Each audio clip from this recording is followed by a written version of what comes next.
Hey friends, I'm in Vegas. Podjam is upon us, starts tonight. I am so excited to see so many of you that are going to be out here. But right now I've got a great conversation with Mediaite co-editor and founder Colby Hall, who's been writing up a storm over there. I really wanted to talk to him about media's coverage of the Iran war, reactions to it, and his own personal feud, maybe not personal, he didn't start it, with Mark Levin, the big radio star who I've hated for as long as I've known him. Anyway, I had a great conversation with Colby this morning. You can watch it if you want on YouTube or Substack at StandUpWithPete. Thank you very much for pressing play today. I don't have a news segment as I do most days because I'm out here in Vegas at Podjam, and we're obviously very busy with all the preparations for that. But I do have this great conversation with Colby, and I can't do any of it without your support. Patreon.com/Pete Dominic. And let's do it right now with Mediaite's Colby Hall. Oh, look who I've got. It's Mediaite's Colby Hall, and he is right in the mix of things. He's on one hand interviewing MS Now stars and others, on another hand being attacked and now in a feud. He's in a blood feud with someone I've been obsessed with for 15 years, Mark Levin, the right-wing radio Fox News host. Colby, welcome back. Always one of my favorite guests. Great to see you.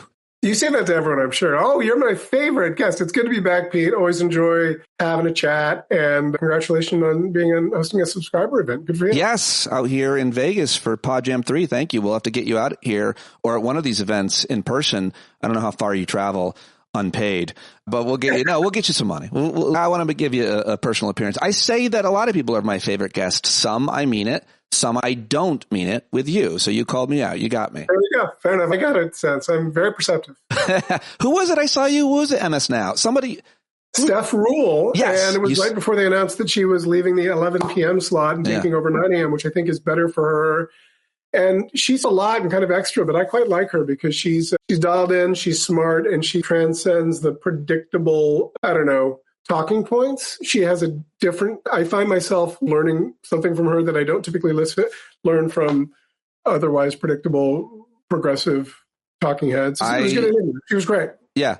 I've done her show a couple times. She's always been nice to me, and I'm excited about the new lineup of the legacy media outlet, which is trying to reinvent itself, MS Now, because my friend Ali Velshi has taken over her slot, and I think he's the best thing on cable news. I think nobody. He's great. I will tell you, all of his former colleagues at CNN will they stop this because it's been a minute, but for 10 years, they're like, oh, we miss Ali so much. Oh, he was the best guy. And he's a genuine dreamboat, and he's smart, and he has the right sort of combination of world knowledge and financial knowledge. And he's a solid citizen. So, yeah, he's an expert. And if he's not, he gets read in and he's able to explain things really quickly. But I met him at CNN in 2010, and he immediately treated me really well. So I know a lot of those CNN colleagues, and I was one of them.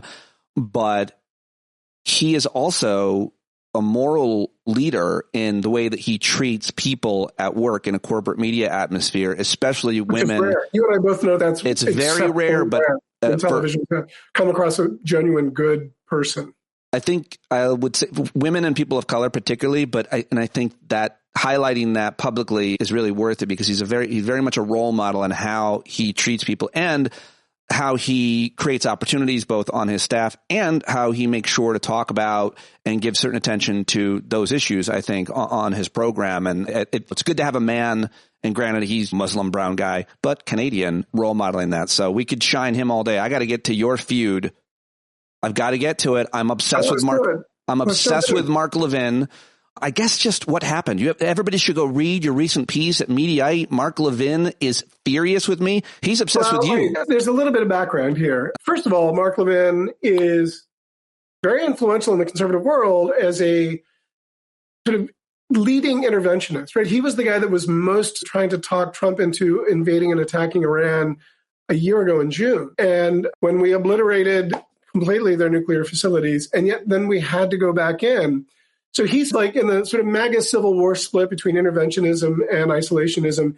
He's the most influential voice on the sort of neocon, pro-Israel interventionist side. And has been for years. He's been wanting a war. Bomb, bomb, bomb Iran. That's him, John McCain, Lindsey Graham for, a long time. 100%. And he's a guy, honestly, in that sort of who's got Trump's ear. he's winning that. So he's a wildly influential figure. Of course, as all pundits, he doesn't get paid for any consequence. He just spews bile and he has no consequence. Thank you for the clicks. So about 2 weeks ago, I wrote a thing that was basically, as things were starting to go south, even especially within the MAGA sort of America First side, I wrote a piece that was like, look, if he's the guy that's going to take credit for talking Trump into this sort of terrible endeavor, he should start to get the blame. And it was a larger point about the pundit class never needs to take blame because they just pivot. And that's the problem that we're in right now. He did a thing on Hannity Tuesday night in which he was openly criticizing the ceasefire. I thought it was a bad deal. But before he had dared to criticize anything that was coming out of the Trump administration, he spent at least 200 words absolutely filleting Trump, saying, I'm his biggest fan and he's the best and he's the only person. And it occurred to me, and I was talking to someone who I work with, it was a perfect exemplification of something that's blatantly obvious, self-evident if you watch Fox News, that they are criticizing the endeavor in Iran war, but that no one is willing to actually blame Trump for it, which is this bizarre cognitive dissonance. Like, he deserves credit for everything and blame. He's the commander in chief. So everyone on Fox News will say, he's a genius. He's really smart. He does this great. By the way, this isn't going so well and blah, blah, blah, blah, blah. And it's weird as hell. So I wrote that column. I pegged it to him. It wasn't just about him. I actually threw a shout out to Megyn Kelly, who is a former Fox person, but hey, I'm sick of this stuff. Like, she's willing to call balls and strikes, which is for a conservative or a person who collects conservative viewers, noteworthy and brave and an outlier. So that's the pretext of all that went down. And she's at war with Mark Levin. I wouldn't give her the same kind of credit that you would, but we can argue about her or talk about her differently. It's not about her. Levin has been attacking her. And so 2 weeks ago, she finally flipped and started calling him micropenis. Started calling him micropenis. Yeah. And I joke because I've kept my powder dry. Like, Levin has been attacking me and Mediaite forever. And we always thought that it was like, he's just looking for me.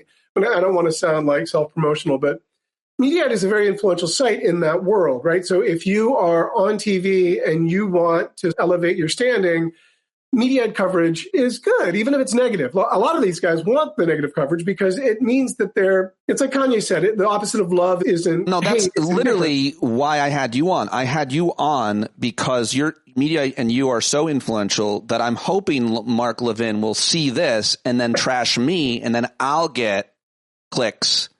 I usually take the high road. Haters are going to hate. And I kept my powder dry on Levin for such a long time. Yeah. But when Megyn Kelly made the micropenis joke, I did a piece that was like the Mark Levin question. Does he really have a micropenis or does he just act like it? And I outlined all like his bizarre insecurities. It was clearly like a joke, but it was like a faux academic approach question to see why is he such an a-hole? Just real quick, why is he so insecure? Take a minute on that. I despise this guy, and not only for his views, but for the way that he performs and the way he's done it for years. And most importantly, for the point that you made that I clicked about, which is he and so many others on the right and lots increasingly more on the left who are people who make money in media, do what I do, and they are here for the clicks and the subscribers and all of the social media growth. And what they do when it comes to political conversations is they demand that Republicans or Democrats, especially in leadership, do a thing that can't be done. They don't consider governance because governance is not interesting or entertaining to break down in a show like ours. They just say, get this done. My point for years was about them wanting to kill Obamacare, and Levin demanded it. And one of the guys he helped get elected, Senator Ron, what's his name, from Wisconsin? Ron Johnson was on Mark Levin's show. He said, we don't have the votes, Mark. Like, we have to govern. We can't do the thing you're demanding to get ratings that you're just saying. And that's to your point about there aren't consequences. So they get their audiences fired up about a thing that can or can't be done, about a cartoon fantasy that in real life, that's not how policy fucking works. And it's the algorithm is such that it rewards controversy and that which gets attention. So even if you're watching something curiously, like, the algorithm will track the microseconds that you're on that, and it rewards people that don't necessarily think critically. Again, I feel like we're at this place where, and I've said this a lot, maybe I've said it to you before, but There was a moment in world history before Homo sapiens came to be where there were Neanderthals and Cro-Magnons that commingled for about 10,000 years. And I am increasingly of the feeling that we've come to this place where there are Neanderthals who don't think critically, who are commingling with Cro-Magnon versions who are can nakedly see through what the algorithm is doing, and what Mark Levin and people on the left, Hassan Piker, I think, does very similar things where they say things that are over the top that are really only designed to get clicks and have no natural bearing on what is feasible.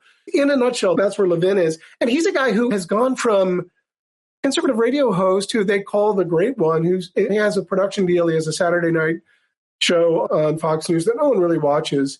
He's terrible on TV. He has the worst body language. He doesn't look at the camera, so he reads and he looks like he doesn't believe half the shit that he's saying. It's why Roger Ailes honestly never put him on air, because he's not telegenic. He's bad on TV. Yeah. And yet, so here he is, and he has a body for radio. He has a body. I body shamed Mark Levin, and I feel good about it. He did not like my column from yesterday when I called out his. No, he's very upset. Mark Levin, he posted about you and mediocrity. Mediocrity. I don't know how you do it. Part of me is a little bit honored. Sure. He's punching down. I do not have the ear of the president, and thank you for reading my column and bringing more attention to it. He never tags me. He doesn't add the link. And he's like, if you had any guts, you would post this on your site. As a matter of fact, I will. And so the thing that I wrote today, basically the headline was, Mark Levin is outraged at my column, and he ended up proving my point, because what he did is he tore me a new one fraudulently. Like, he said I was a fraud, and he just layered on the insults. Not once ever disputed anything that I said, because everything was sourced factually. And then he showed that he was able to criticize someone without praising beforehand. And that's precisely the argument that I was making with his commentary on Trump. Like, why do you have to feel the need to, I called it establishing a loyalty credit that he could cash in? Look, I love Trump. I love Trump. I love Trump. He's the best. He's the best. Yep. However, here's the thing. I don't think this is going so well. Just say the thing. And he also kind of made me the straw man, because he wanted to virtue signal that he could take down that guy from Mediaite and establish his bona fides, but then go back around and he, on his radio shows, I praise Trump. And then in his tweet, he said, I am a fan of Trump. Guess what, dude? Praising the president or being a fan of the president doesn't make you an analyst. It confirms that you're biased, right? That you are doing the thing that we were just talking about. You're just providing succor or comfort food to people that only want to hear pro-Trump takes, even if I think it's abundantly clear, it's self-evident that this Iran war thing is failing. It is militarily, we've had great success. Of course we have. We're the best in the world by a very wide margin militarily. Politically, strategically, we've made Iran oddly in a stronger position. And that's directly as a result of what Israel advised, what Levin advised. And now, dude, you have to own the shit that you created. And if you can't, then guess what? I'm going to write a column calling out your bullshittery. And then he just responded to me again, how I wet myself and all this stuff. But whatever, I've had my fun. I don't need to. Did you wet yourself? Not in this instance. I have before, when I was little, I was 2. But not in this instance. I did not wet myself. My dog sometimes pees on the carpet, so maybe that was an oblique reference to that. But what are you going to do? Well, you and Mark Levin have a lot in common. He loves dogs, I think. I'm obsessed with him. I get the sense that dogs do not like Mark Levin. I think I've learned that dogs have a really good sense of vibe check. And I bet you if dogs would come up to Mark Levin, they would be like, woo. Nope. He walks his sulfur smell from this dude. He walks his dog around Leesburg, Virginia. I know this for a fact. Do you really? Yep. That's funny. we have a mutual friend, Larry O'Connor. He used to be at Breitbart. I know Larry. He's a conservative radio guy. He's a lovely dude. I don't agree with him politically, but he's a very nice guy. And so he's Mark Levin is great. You would love him. I'm like, I don't know. But for me, and this sounds terrible, Levin looks like a nebbishy, 5'7", 5'8" guy. He just carries himself that way. He's Napoleonic. He's a nasty little man energy. Apparently, he's 6'2". And I was like, wait, Mark Levin is tall? That is interesting. He doesn't have. Right. Oh, that's fascinating to me. Like I said, a few times, I've been obsessed with him for a long time. I did not know he was so tall. He behaves with the stature of a Napoleonic jerk, and yet he has the stature of someone who's not that way. So I think it's really unique. I think it's really important to talk about this And I think Mediaite, and I like your work particularly over there, obviously, is important because I have always thought that media is why we're where we're at. And for reasons stated here, that so many influential people on the right have a huge influence on actual elections and governance in a way that the progressive left never really has, although we could talk about that. And is it changing? I don't know. But the bottom line is it needs to be looked at. It needs to be examined, needs to be called out, which is why I wanted to talk to you, which is why I'm having you on. And specifically, as it relates to the Iran war, I wanted to talk to you about how it's being covered by the most influential people in media. And I think that one of the most fascinating parts is how many people in right-wing media, including Alex Jones and others, have literally called for the 25th Amendment over specifically the war in Iran and the threats. So a lot of them are actually putting their mouth where their money has been for a long time when it comes to the idea of invading another country or being a global policeman or any of these country building. And so where you wrote a piece over at Mediaite about it, you know, I can't find it right here in front of me, but who's winning the war in Iran? It depends who you're watching. So let's talk about media's reactions to the war. You already commented on it. It's like Fox is pointing out the problems, but not blaming the sole person who started them. It's all narrative based, right? We're in a sort of postmodern, very subjective world, right? Like traditional capital J journalism doesn't really apply when we're in a post-truth, post-fact world, right? And so it's all narratives. And so the narratives that you get depend on what you watch, right? And it's clear as day. And what I'm saying is the most obvious thing ever, but Fox News is unwilling. They will talk around, oh, this isn't, like what they're doing now is like, this ceasefire is a mess. You can't trust Iran. You can't, like, guess what? We bombed the hell out of Iran, like preemptively, right? And yes, they could be a threat to Israel, and I can understand that logic to a degree, but we're basically trying to install a regime that's different than the one they had. And if we've learned anything from past quagmires that have really been terrible for the United States, it has to happen organically. So Fox refuses to lay any of the blame for Trump and puts everything in a sort of nicer layer. And they largely ignore the flat out bonkers, crazy saber rattling, which to me showed that when Trump was saying, open the effing straits and we're going to have civilization destruction, really irresponsible and like nth degree sort of saber rattling, he's out of options. He can see that this war is a disaster for him. I don't think he even really cares that principally about what's going on in the Middle East. Even Maggie Haberman reported that the regime change, if it doesn't go through, that's their problem. He doesn't really care about disruption. He is motivated only about domestic politics. And the polling has been a death spiral for him, largely because I remember the day that we invaded, people who work in the finance community were texting me like, oh, the Straits of Hormuz, they're going to close. This is going to be a disaster. That was like hour 5 of and obviously we've done a terrible job of planning how this will work out.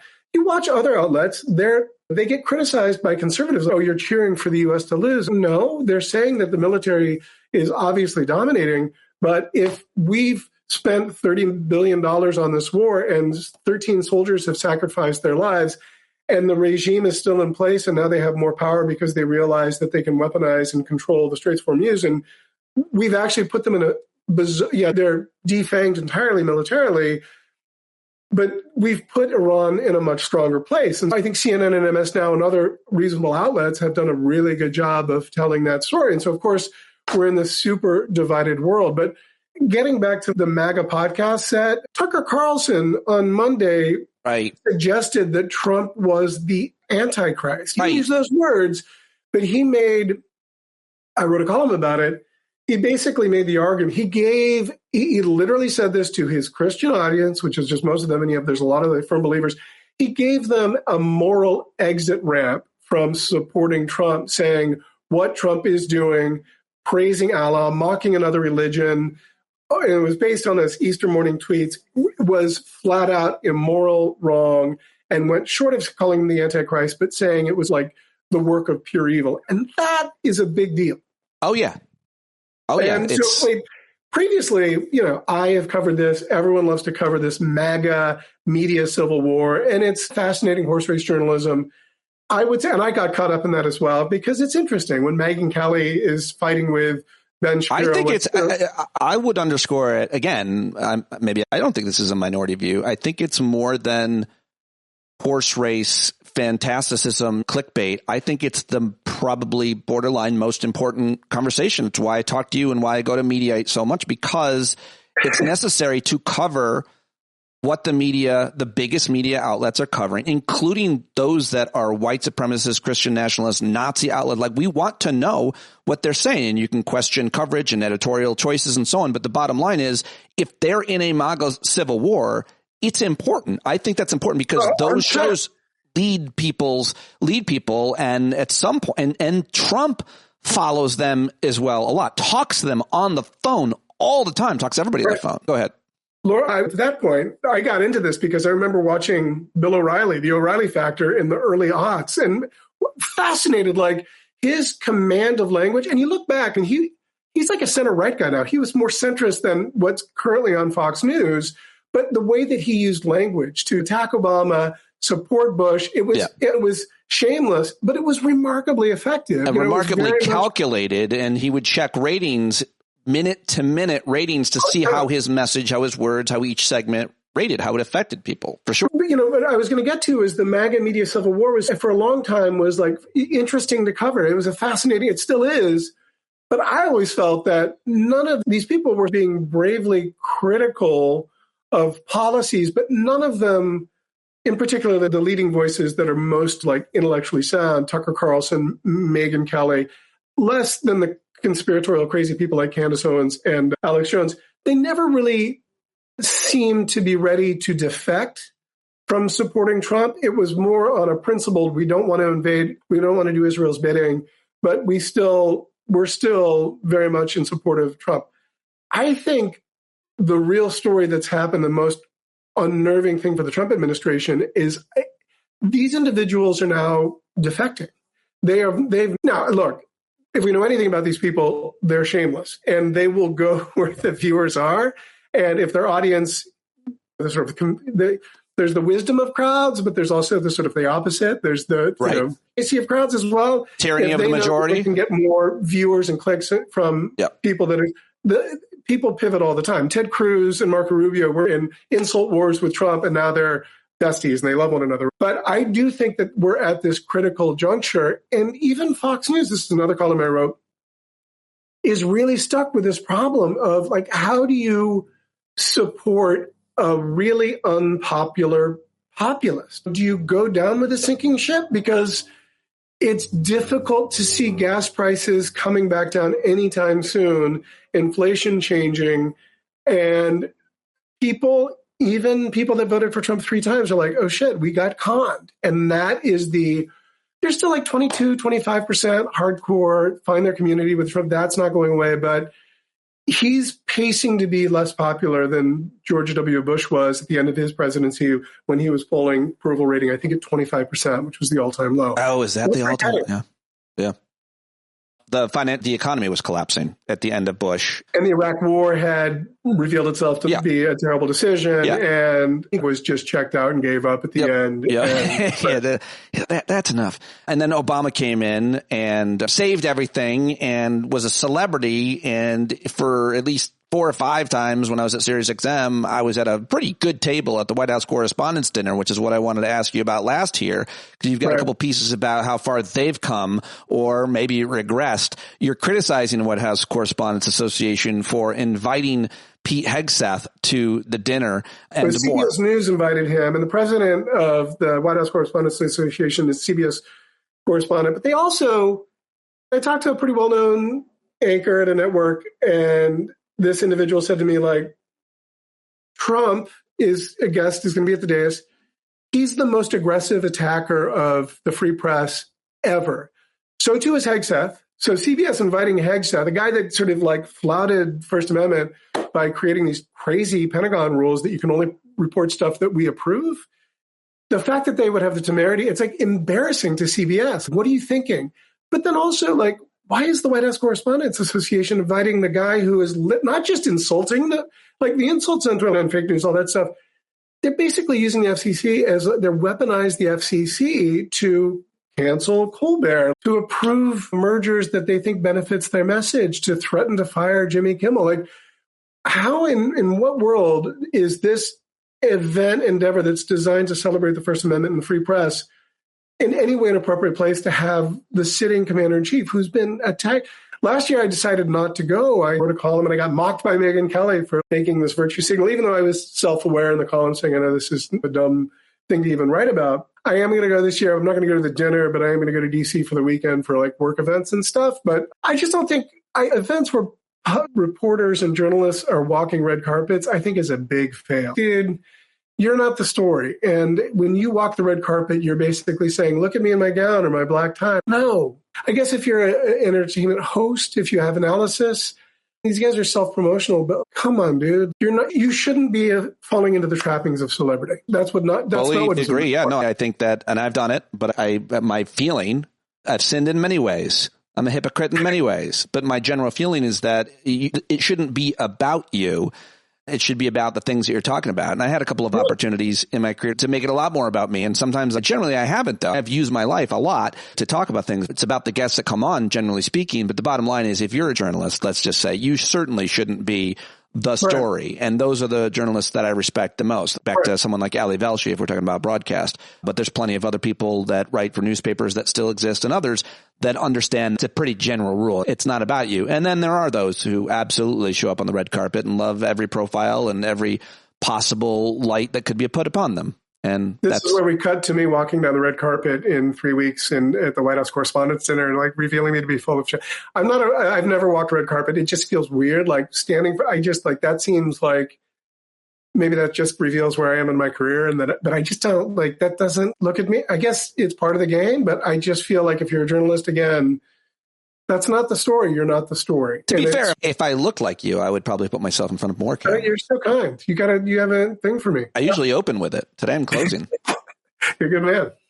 When is the dinner, the Correspondence Weekend? April 25th. I think it's the last weekend in April. And it's actually a fun weekend. Yeah, it is. I've had some of my most fun time. When you're seeing people that you work with that you like and people in your industry, there's a lot of good things about it, for sure. And you see a lot of people that like, you love their work. And it's also nice to be like, I loved people will say, oh, your piece on Mark Levin was great. Yeah. And it's just because here's the thing, like, I write this thing in my head and I send it to my editor and he's like, oh, that's good. Maybe try this. And like, a good, no, I blah, blah, blah.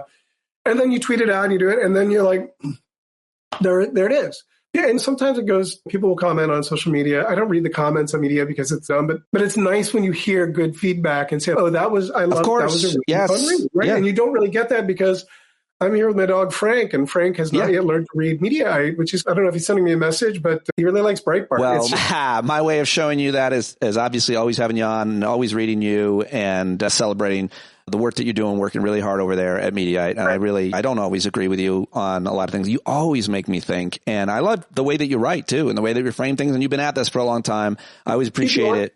Just keep going. I always appreciate it when you join me. I'd like to see you shirtless at some point with just me, you, and your dog, and we'll see what happens. Mostly, I just want to enjoy your time in Vegas, bro. And you do a good thing, and I'm glad and always happy to jump on with you. Thanks, bud. Thanks everybody for watching live, and I'll talk to you later. Thank you very much. Go check out everything Colby is doing, and bye-bye. All right, there you go. Colby Hall. Talked to him this morning. You can watch it on YouTube or Substack. Go subscribe there. You can get a paid subscription on Substack or Patreon. They both go to the same place. That is this production and everything I'm working on. And I can't do it without your support. So thank you so much. Write a rating and review on Apple and Spotify podcasts. Support John Carroll, who writes all the music at johncarroll.org.